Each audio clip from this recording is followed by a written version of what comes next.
To invent is to turn fiction into fact.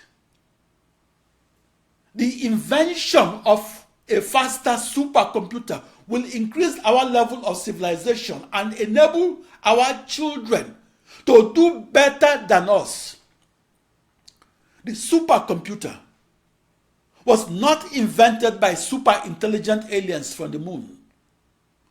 The supercomputer was invented by former second graders. The second grader of today will turn her teacher's science fiction to their day-to-day technologies. The supercomputer of tomorrow will be invented by the second grader of today. My message to second graders is this: the genius is the ordinary person that found the extraordinary in the ordinary. The second grader will have the courage to challenge the old thinking, will ask new questions, and will think new thoughts.